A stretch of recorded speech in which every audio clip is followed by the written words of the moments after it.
दोस्तों, मेरा नाम है कुमकुम बिनवाल। देश का शायद ही कोई राज्य होगा जहां कॉन्ट्रैक्ट में भर्तियां नहीं होती हैं। पहले जल्दबाजी में कम सैलरी में अलग अलग विभागों में सरकार कॉन्ट्रैक्ट में भर्तियां करती है, फिर सालों तक वो कर्मचारी उसी सैलरी पर काम करते रहते हैं, उनकी नौकरी भी पक्की नहीं होती है। ठेके पर सरकारी भर्तियों में बड़ा शोषण, इससे ज्यादा बुरा और कुछ नहीं हो सकता। हिंदी पट्टी के ऐसे कई राज्य हैं जहां ऐसे कर्मचारियों के आंदोलन की खबरें आती रहती हैं, खासकर चुनाव के वक्त। लेकिन इन सब के बीच एक राज्य के मुख्यमंत्री ने एक ऐसा फैसला लिया है जो तमाम राज्यों के मुख्यमंत्रियों के लिए एक मिसाल है। दोस्तों, ओडिशा के मुख्यमंत्री नवीन पटनायक ने दिवाली से पहले अपने राज्य के कॉन्ट्रैक्ट के कर्मचारियों को गिफ्ट देते हुए 57,000 कॉन्ट्रैक्ट पे काम करने वाले कर्मचारियों को परमानेंट करने का ऐलान कर दिया। और सुनिए, नवीन पटनायक ने ऐलान किया है कि ओडिशा में अब ठेके पे कोई भर्ती कभी नहीं होगी।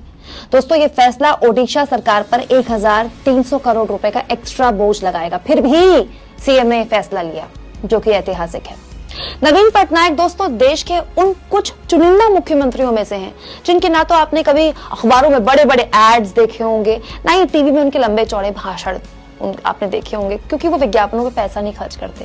बिना किसी शोर शराबे के पिछले 22 सालों से नवीन बाबू ओडिशा को एक बीमार राज्य से देश के सबसे तेजी से आगे बढ़ने वाले राज्यों में से एक बना रहे हैं। जब भी कोई बेस्ट सीएम वाला डेटा निकल कर आता है, कोई भी एजेंसी ऐसा कोई रिसर्च करती है ना, नवीन पटनायक नंबर 2, नंबर 1 और नंबर 3 की लिस्ट में से एक होते हैं। दोस्तों, जब भी कोई नेता 22 सालों तक मुख्यमंत्री जैसे पद पर रहता है ना, तो उसमें घमंड आ जाता है, अहंकार आ जाता है, वो जनता से दूर हो जाता है। ये होता है, हर किसी के साथ होता है। लेकिन नवीन पटनायक ने ऐसे किसी अवगुण को खुद को छूने भी नहीं दिया।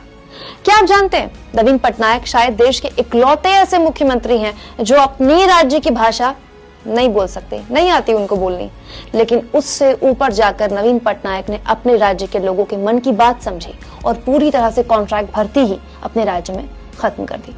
दोस्तों, ज्यादा पुरानी बात नहीं है जब प्रधानमंत्री नरेंद्र मोदी ओडिशा गए और नवीन पटनायक सरकार से बात की और कहा कि एक चक्रवाती तूफान आने वाला था ओडिशा, उसको लेकर बातचीत हुई पीएम मोदी और सीएम नवीन पटनायक की। और पीएम मोदी ने कहा कि केंद्र सरकार आपको 500 करोड़ रुपए की मदद देती है। पीएम ने ऐलान किया और अगर आपको जरूरत होगी तो हम आपको और मदद देंगे।